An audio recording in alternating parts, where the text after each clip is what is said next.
Hey there. This is a story of betrayal, danger, and a game where the stakes are too high. It started small, the way these things always do. A missed call, a deleted message, a late night at work that turned into a habit. I told myself not to read into it. People get busy. They get stressed. Things change. But then it wasn't just the late nights. It was the way she pulled away from me in little ways. The way she locked her phone.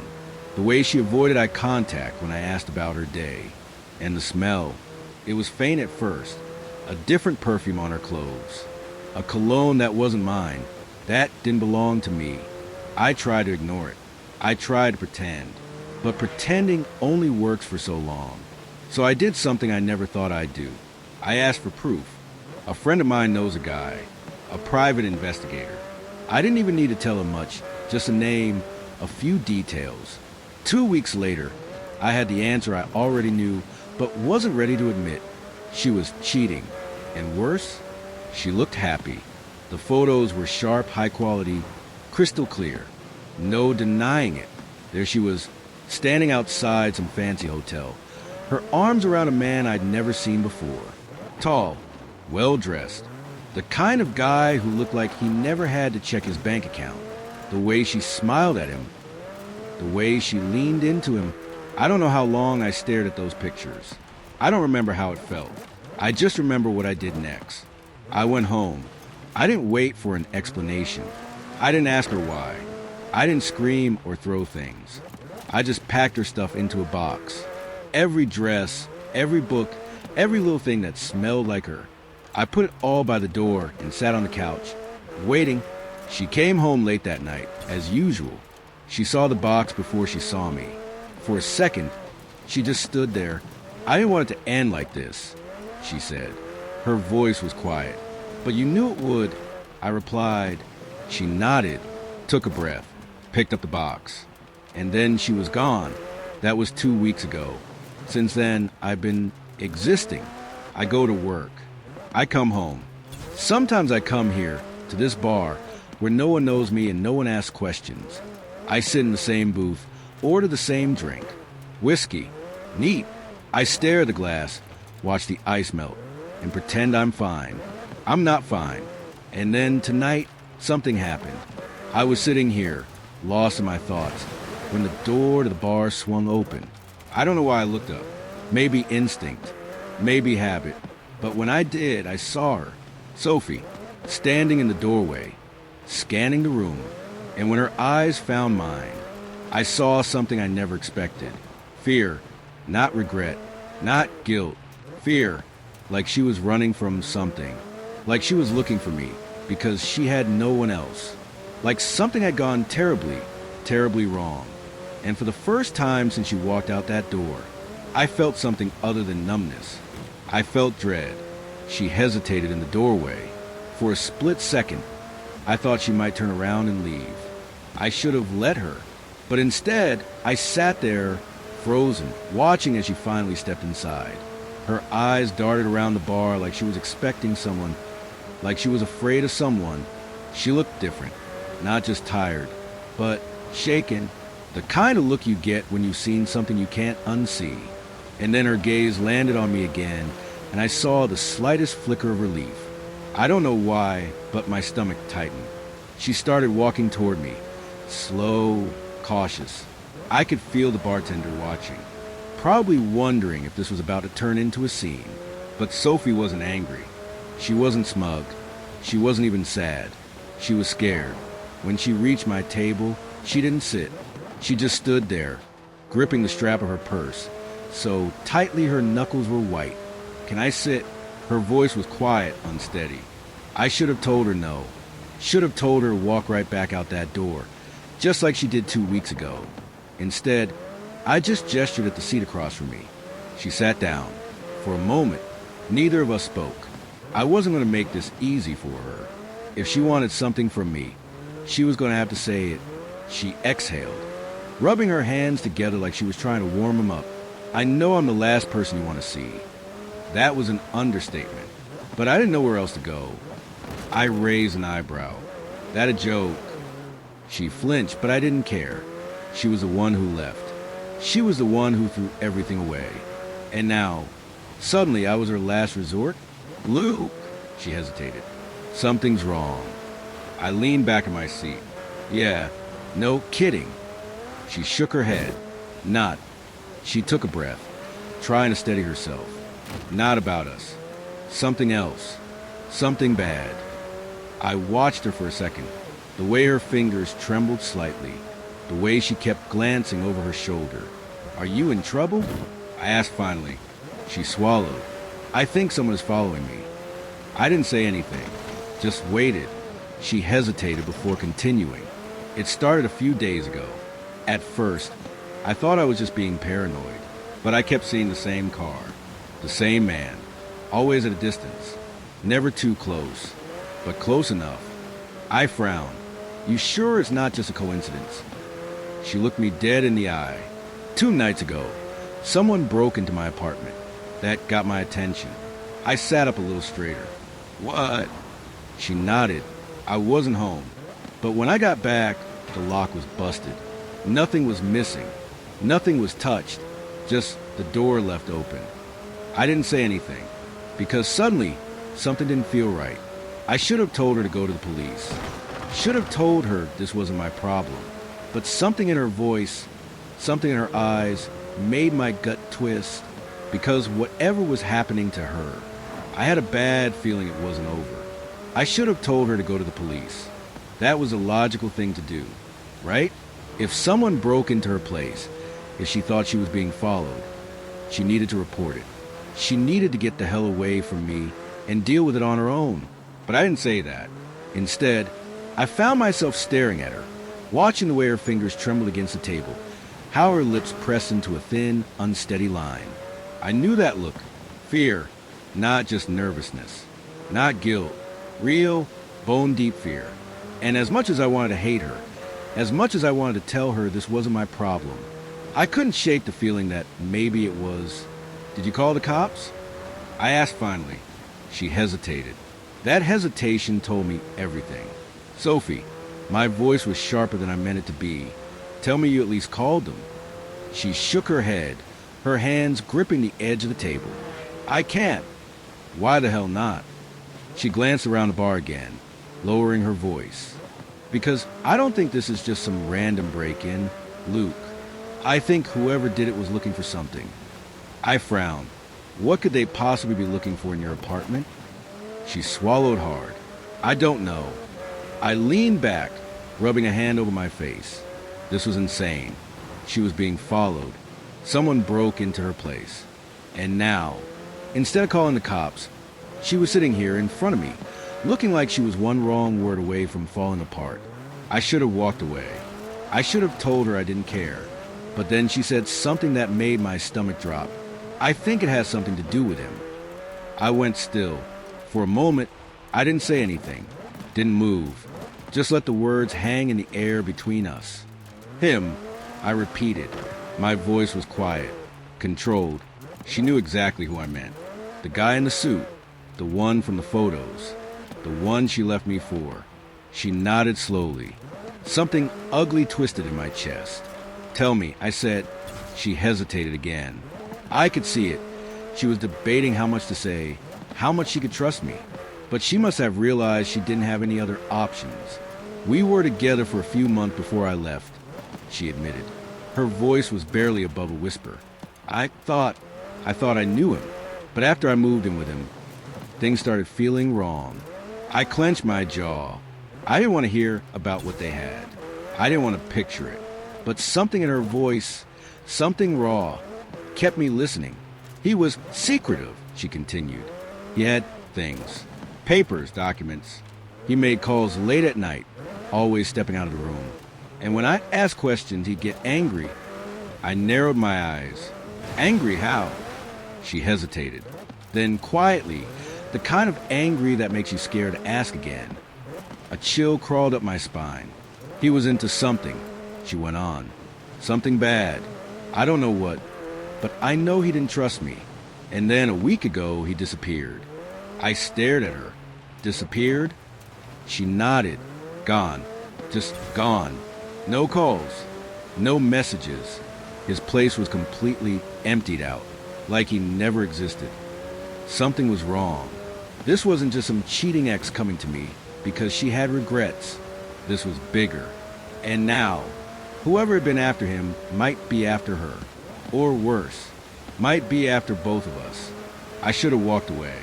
I should have told her I didn't care, that this wasn't my problem, that whatever mess she got herself into had nothing to do with me. But the way she was looking at me, that fear, real and raw, settled deep in her eyes, made it impossible to ignore. She thought someone was after her. And the worst part, I was starting to believe her. I exhaled slowly, rubbing a hand over my face. "All right," I said, my voice flatter than I intended. "Start from the beginning. What exactly happened after you left?" Sophie shifted uncomfortably, her hands gripping the edge of the table like she needed something solid to hold on to. "I told you, I was with him for a few months before I left you," she admitted, barely meeting my gaze. "It wasn't, I don't know what I was thinking, Luke, but after I moved in with him, I started noticing things." I clenched my jaw. I didn't want to hear about what they had. I didn't care, but I stayed quiet, waiting for her to continue. "He was secretive," she said. "We'd be watching TV and his phone would buzz. He'd get up, leave the room. He had all these papers, files.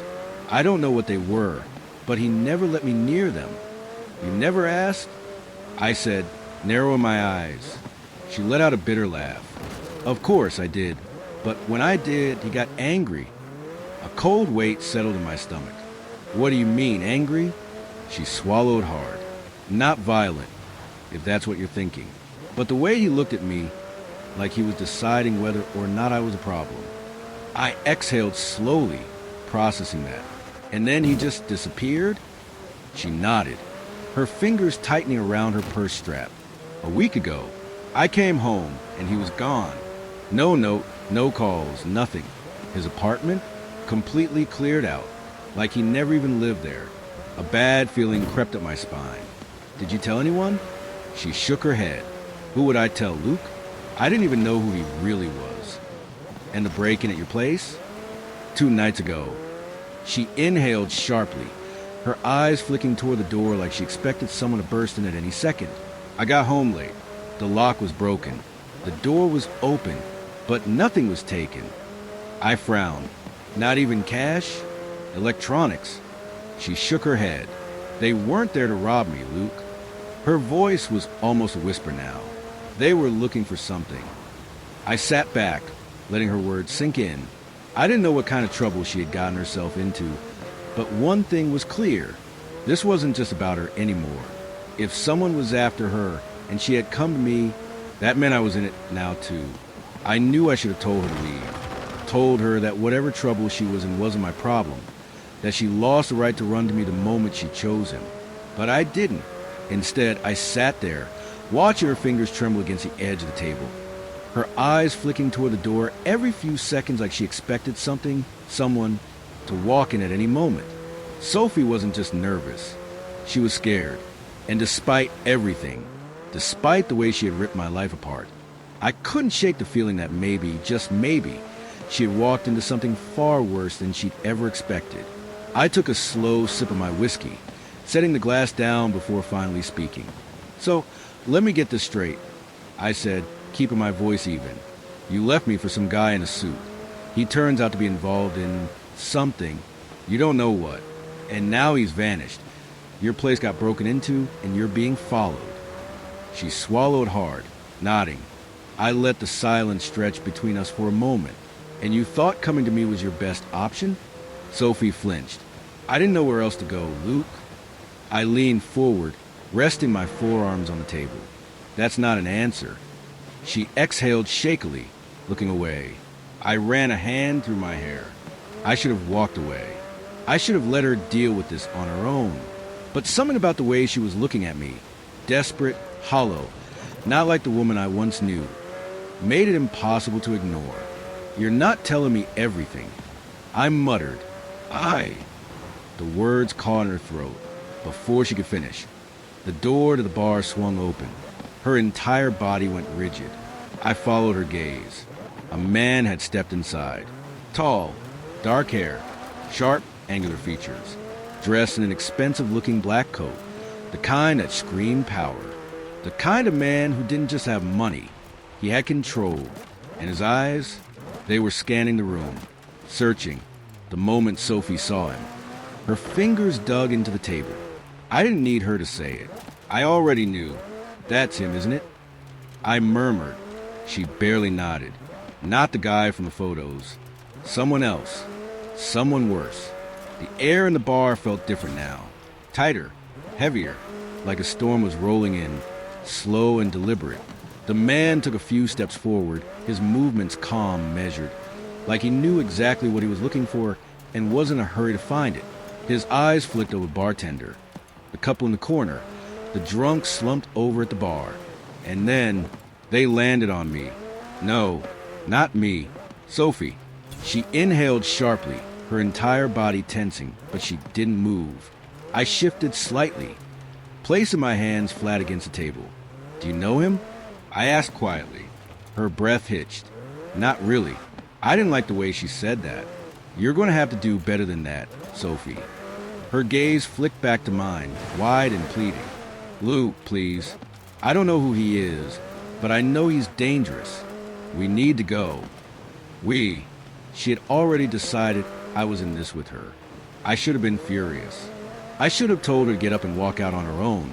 That whatever game she had played with her rich boyfriend had nothing to do with me. But instead, I found myself looking at the man again. The way he carried himself. The way he scanned the room, calculating, controlled. This wasn't just some random guy looking for his lost girlfriend. This was something else. And for the first time, I had the sinking feeling that whatever Sophie had gotten herself into, it was about to become my problem too. I could feel in the air, the weight of something I didn't fully understand pressing down on me. The man in the black coat hadn't moved. He was still standing near the entrance, his eyes scanning the room like he had all the time in the world. He wasn't nervous. He wasn't uncertain. He knew exactly what he was doing. And that was what unsettled me the most. People who are looking for someone, they look, they fidget, they hesitate. But this guy, he was waiting. For what? I wasn't sure. But I knew damn well I didn't want to find out. Across from me, Sophie was gripping the edge of the table so tightly her knuckles had turned white. She looked small, vulnerable, like a rabbit caught in a trap. I kept my voice low. How bad is this? Her eyes flicked to mine, wide and desperate. Bad. Define bad. She swallowed hard. Luke, please. We need to go. That was the second time she'd said we. Like I had a choice in this. Like I wasn't already too deep. I sighed, pushing my chair back slightly, keeping my movements slow. All right, follow my lead. She nodded quickly, but before either of us could move, the man's gaze locked onto her. And then he smiled. Not a friendly smile. Not a nice to see you smile. A knowing one, like he had expected this. Like this was all part of the plan. And suddenly I knew we weren't getting out of here without him letting us. My pulse quickened, but I forced myself to stay calm. Don't look at him, I murmured. Get up, keep your head down, and walk straight out the back. She hesitated for a second, then nodded. I slid my wallet onto the table. Enough cash to cover the drinks. The last thing I wanted was a reason for the bartender to remember me. Then, in one smooth motion, I stood up. Sophie did the same. The man didn't move. I placed a hand on Sophie's back, guiding her toward the rear exit. Just a few steps. Just get to the door. Luke! I froze. It wasn't Sophie who said my name. It was him. My jaw clenched. I didn't turn around. He shouldn't have known my name. I felt Sophie tense beside me, her breath sharp and uneven. Sit down, the man said. His voice was calm. Too calm. We should talk. Everything in me screamed to keep walking, to grab Sophie and get the hell out of here. But the moment my muscles tensed, ready to move, I heard the sound of a gun clicking into place. Not loud, not obvious. Just enough for me to know that if I made the wrong choice, this night was going to end very, very badly. Sophie let out the faintest gasp. Slowly, I turned my head just enough to see him out of the corner of my eye. The smile hadn't faded. The gun wasn't visible. It was probably tucked inside his coat, hidden from the rest of the bar, but I knew it was there. And now, I knew exactly what this was. This wasn't just about Sophie. It was about me, and I had no idea why. I didn't sit down. Not right away. Instead, I stood there, staring at the man who somehow knew my name. The man who had been waiting for us. The man who had a gun, somewhere under that expensive coat, ready to turn this into something ugly if I made the wrong move. Sophie was shaking beside me. I could feel it. Her breath was shallow, her body tense, waiting for me to do something. Anything. I needed to think. Fast. I could run. Try to make a break for the back door. Take Sophie with me. But something told me we wouldn't make it far. If this guy was willing to pull a gun in public, he wasn't alone. I could fight, take my chances. But I had no idea what he was capable of. No idea if he was a trained killer or just some rich bastard with connections. Or I could play along, at least for now. I exhaled slowly and turned fully toward him. "All right," I said, "let's talk." His smile widened just a little, like he knew he'd already won this round. I sat back down, my muscles coiled tight, ready for whatever came next. Sophie hesitated for a second before following my lead, sliding into the seat next to me instead of across from me like before. I could feel how tense she was, her hands curled into fists in her lap. The man took his time, walking over, pulling out a chair, and lowering himself into it, like we were old friends catching up over drinks. Then, finally, he spoke. "You're smart," he said, voice smooth and casual, like he wasn't holding all the power in this situation. I like that. I didn't respond. I just waited. He studied me for a moment, tilting his head slightly. "She tell you who I am?" I felt Sophie stiffen beside me. "No," I said. He smiled again, but this time it didn't reach his eyes. That's disappointing. I stayed quiet, let him fill the silence. He leaned back in his chair, stretching an arm along the backrest. "Your ex-girlfriend here has been very, very careless." I glanced at Sophie, but she wouldn't look at me. The man's eyes flicked to her, amusement dancing in them. "You didn't tell him what you took?" My pulse spiked. I turned fully towards Sophie now. "What?" She shook her head quickly. "I didn't." "Lying's not going to help you now, sweetheart," the man said, cutting her off. "You took something from someone very important, and now they want it back." I clenched my jaw, forcing my voice to stay calm. "Who's they?" The man smiled again. "Not your concern." "The hell it isn't." He raised an eyebrow, as if amused by my defiance. "You should be asking a different question, Luke." I didn't take the bait. Instead, I looked back at Sophie. "What did you take?" She swallowed hard. "I don't know," she whispered. The man chuckled. "Wrong answer." My hands curled into fists under the table. "Sophie." My voice was firm now. "Tell me." She hesitated, just for a second, but that was all it took. The man moved fast. Too fast. 1 second. He was sitting there, relaxed, casual. The next, his hand was wrapped around Sophie's wrist, yanking her forward just enough to make her gasp. I was on my feet before I could think. I don't even remember reaching for him. I just remember my fingers closing around the front of his coat, yanking him halfway across the table. Chairs scraped against the floor. The bartender turned his head. The man didn't flinch. His free hand slipped into his coat, and I knew exactly what he was about to pull out. "Let go," I said, my voice low, dangerous. He held my gaze for a long moment. Then, slowly, he released Sophie's wrist. She jerked back, rubbing at the red mark he'd left behind. I shoved him away from me, my heart pounding. The bar had gone silent now. Everyone was staring. The man just smiled again, fixing his coat like nothing had happened. Then, he reached into his pocket, slowly this time, and pulled out a folded slip of paper. He slid it across the table. I didn't move. "Be smart, Luke," he said. "You have 24 hours to give them what they want."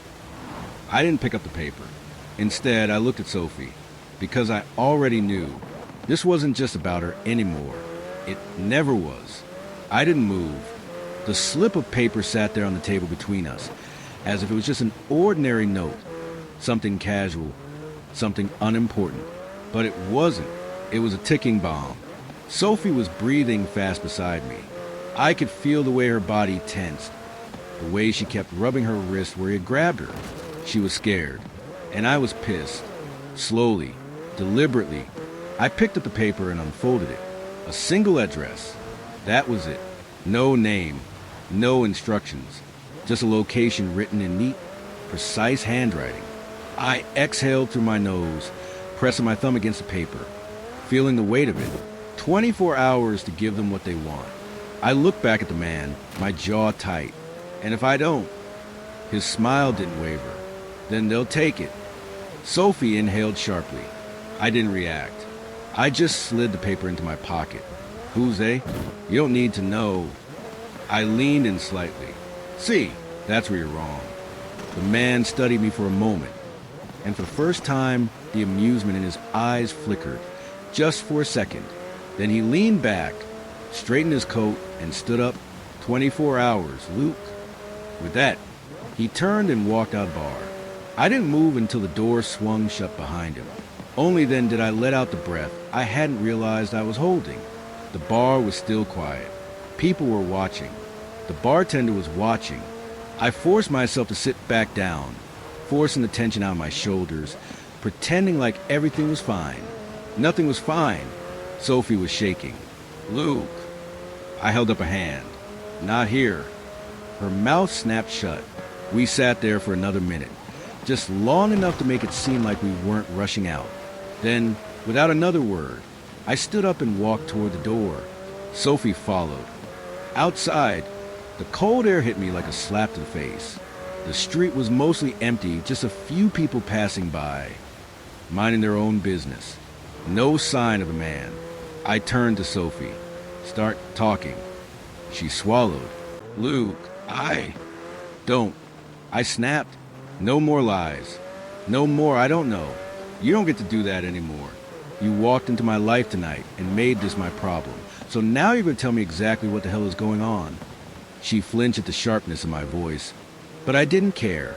I was done playing games. She hesitated for a long moment. Then finally, quietly, she said, I stole something. I clenched my jaw. Yeah, I got that part. What did you steal, Sophie? She closed her eyes for a second, like she was trying to gather herself. Then she reached into her coat pocket. I tensed, not sure what I was expecting. She pulled out a flash drive. I stared at it, then back at her. That's it. She nodded. Tell me why this is worth breaking into your place. Why it's worth following you. Why it's worth threatening me. She exhaled shakily. Because it has everything on it. Everything what? She hesitated again. I stepped closer. Sophie. Bank records, she blurted out. Money transfers. Names. A lot of names. Government officials, CEOs, people who aren't supposed to be working together but are. My stomach tightened. And you thought it was a good idea to take this why? Her voice was barely above a whisper now. Because I think he was going to kill me, Luke. The words sent a sharp jolt through my body. I stared at her, at the way she hugged herself, the way she looked small in the dim light of the street. He never let me near his stuff, she continued, voice trembling. But one night, he left his laptop open. I saw things I wasn't supposed to see. I copied the files onto this and planned to leave the next day. I inhaled slowly, but he left first. She nodded, and now they think I have something important, something I shouldn't. I pinched the bridge of my nose. You don't even know what's on there, do you? She shook her head. Jesus. I stared at the flash drive in her hand, my mind racing. I should have walked away. Should have handed her off to someone who could deal with this. But I couldn't, because now they thought I had it too. And that meant there was no walking away from this. I stared at the flash drive in Sophie's hand, my mind running in 100 different directions at once. This wasn't just about her anymore. Now they thought I had it too. I inhaled deeply, trying to stay calm, trying to think. Sophie, do you have any idea who these people are? Who's actually after you? She shook her head. No. I just know that they're powerful. The kind of powerful that makes people disappear. Great. I ran a hand over my face, trying to suppress the overwhelming urge to yell. And you didn't think to go to the police? Her laugh was bitter, hollow. And tell them what? That I stole confidential financial records from a man who is probably working with them? That I have proof of something illegal but don't even know what it is? She had a point. If the people on that flash drive were half as powerful as she made them sound, then go to cops wouldn't help. It would probably make things worse. I exhaled, staring down the empty street. All right, we need to see what's on that drive. Sophie's eyes widened. Luke. I'm not saying we're keeping it. I cut in, but we need to know what we're dealing with. If this thing is dangerous enough to put a target on your back, and now mine, then I'm not going into this blind. She hesitated, clutching the flash drive tighter, like it was her last lifeline. But she nodded. Your place or mine? I asked. Her face paled. Not mine. Right. The break-in. Then we go to mine.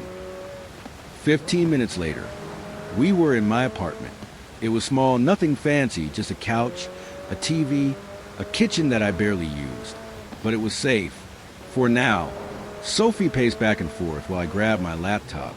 I could feel her anxiety, like a second presence in the room. I plugged in the flash drive. For a moment, nothing happened. Then a single folder popped up, encrypted, of course. I turned to Sophie. Password. She shook her head. I told you I just copied it. I didn't see anything. I clenched my jaw. We need to open it. She ran a hand through her hair, pacing faster. Luke, I don't know if that's a good idea. I sighed. Sophie, they already think we have it. They think we know what's on it.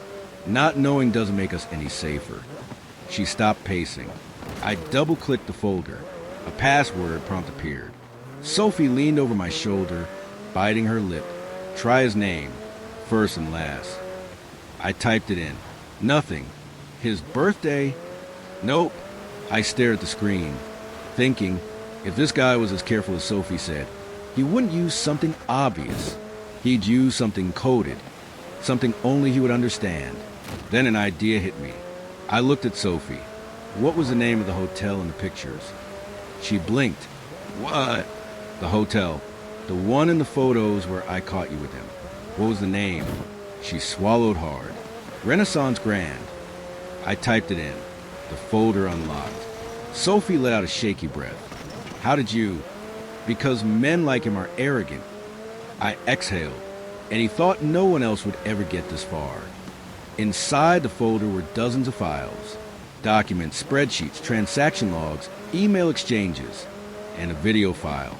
I clicked on it. A grainy security feed popped up on the screen. A dimly lit hotel hallway. Sophie's breath hitched. I turned up the volume. Two men were talking in the hallway. One of them was her ex. The other, I didn't recognize. But he looked dangerous. Sharp features. Hard eyes. Someone used to get what he wanted. They were arguing. I turned up the volume more, trying to catch their words. Can't just walk away, the second man was saying. You knew what this was. Her ex shook his head. It's too big. If this gets out. It won't get out, the man snapped. Unless you do something stupid. Her ex hesitated. The man leaned in, his voice quieter now. You're a loose end, and you know what happens to loose ends. The color drained from Sophie's face. The video cut out. I stared at the screen, my mind racing. Her ex didn't disappear. He was eliminated. Sophie wasn't just running from some unknown group. She was running from people who had already killed once. And now, they thought we had what they were trying to bury. Silence filled the room. The video had ended, but its weight lingered like a thick fog. Sophie stood frozen beside me, staring at the screen as if looking away would make it real. Her breathing was shallow, erratic, like she was moments away from breaking down. I closed my laptop. We had seen enough. Her ex didn't vanish. He was erased. And now, because of this flash drive, we were next. I ran a hand through my hair, trying to think. Okay, we're in deep, but we still have options. Sophie finally looked at me, her voice barely a whisper. Options? Luke, they kill people. What kind of options do we have? I met her gaze, ones that don't end with us in a ditch. I needed to keep her steady. If she spiraled now, I'd be on my own. I took a deep breath. We can't run. If they tracked you here, they'll track us anywhere. And we can't just delete the files. They don't think we have them. Sophie, they know we do. That's leverage. She swallowed hard. Leverage for what? A trade. Her eyes widened. You want to give it to them? No, I said firmly. But we need to make them think we will. She shook her head. That's insane. If we meet them, they'll kill us. I leaned forward, my voice steady. Not if we do on our terms. Her lip trembled. Luke, A loud bang cut her off. The front door. Sophie let out a sharp gasp, backing away. My heart slammed into my ribs. They were here. No knocking. No warnings. Just force. I moved fast, grabbing Sophie by the wrist and yanking her toward the kitchen, out the back. Now. Another bang. The door wouldn't hold. I grabbed a laptop and the flash drive, shoving them into my jacket. My mind raced. Think. Sophie was already trembling, her back against the wall. Luke. The lock snapped. I grabbed a knife off the counter. It wasn't much, but it was something. The door swung open and two men stepped inside. Not the guy from the bar. These were different. Bigger.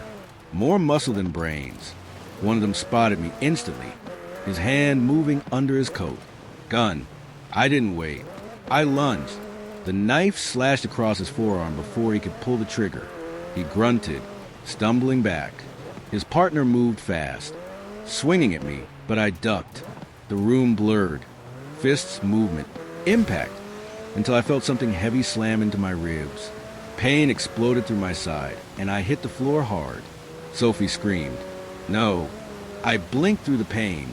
Struggling to get up, one of the men grabbed her by the arm, dragging her toward the door. Adrenaline surged through me. I reached the closest thing, my laptop, and threw it at him. It wasn't a smart move, but it was enough. He flinched, his grip loosening just slightly. Sophie bit his hand. He cursed, letting go, and she stumbled back toward me. We didn't hesitate. We ran. We didn't stop running for blocks. Cold air burned my lungs, my ribs aching with every step. But I didn't care. We turned a corner, ducking into a dark alley. I pressed Sophie against the brick wall, holding a finger to my lips, forcing her to stay silent. Footsteps pounded the pavement behind us. They were searching, hunting. Sophie's breathing was fast, erratic, but she stayed quiet. The footsteps slowed. Then they faded. We waited. Minutes passed. Finally, I exhaled, stepping back. We need to move. Sophie looked up at me, her hands still shaking. Where? I thought for a moment. We couldn't hide forever. We couldn't run. That left only one option. I pulled the flash drive from my pocket and held it up. We end this. Sophie swallowed. How? I met her eyes. We give them what they want. Her breath hitched. Then I added, on our terms. Thanks for watching. This isn't the end. The real story is just beginning.